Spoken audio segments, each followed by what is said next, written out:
ग्रामपंचायतींमध्ये गैरव्यवहार केल्यास सरपंच, उपसरपंच, सदस्य आणि ग्रामपंचायत कर्मचाऱ्यांवर गुन्हे दाखल करण्याचे आदेश. मुंबई.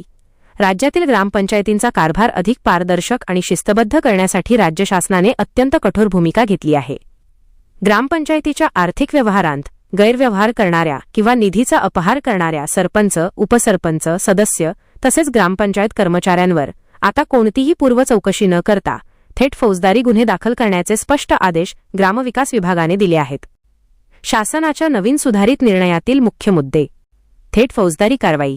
ग्रामपंचायतीच्या निधीचा अपहार करणे किंवा मूळ दस्तऐवजांमध्ये फेरफार करून खोटी कागदपत्रे तयार करणे हा गंभीर गुन्हा मानला जाईल. अशा प्रकरणांमध्ये संबंधित जबाबदार पदाधिकारी व कर्मचाऱ्यांविरुद्ध तातडीने फौजदारी गुन्हे दाखल केले जातील. चौकशीत टाळाटाळ केल्यास अधिकाऱ्यांवर कारवाई. ज्या प्रकरणांत अद्याप चौकशी झालेली नाही तिथे गट विकास अधिकाऱ्यांनी 1 महिन्याच्या आत प्राथमिक चौकशी पूर्ण करणे बंधनकारक आहे.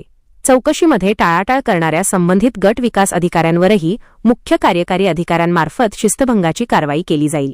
अपहाराची रक्कम वसुली. दोषी आढळल्यास संबंधितांवर गुन्हा दाखल करण्यासोबतच अपहार केलेली रक्कम वसूल करण्याची प्रक्रियाही त्वरित सुरू केली जाईल.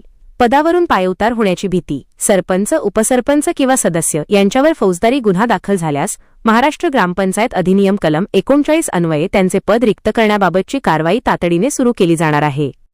शासनाच्या या धडक निर्णयामुळे ग्रामपंचायतीच्या स्तरावर होणाऱ्या आर्थिक गैरप्रकारांना मोठा लगाम बसणार असून जबाबदार पदाधिकाऱ्यांमध्ये या निर्णयामुळे खळबळ उडाली आहे. या परिपत्रकाची सविस्तर माहिती शासनाच्या अधिकृत संकेतस्थळावर उपलब्ध आहे. व्हिडिओमधील शासन निर्णय व परिपत्रक आपणास हवे असेल तर ते आपल्या शासन निर्णय व परिपत्रक या टेलिग्राम चॅनलवर उपलब्ध करून देण्यात आलेले आहे. त्या ठिकाणावरून आपण ते डाउनलोड करून घ्यावे.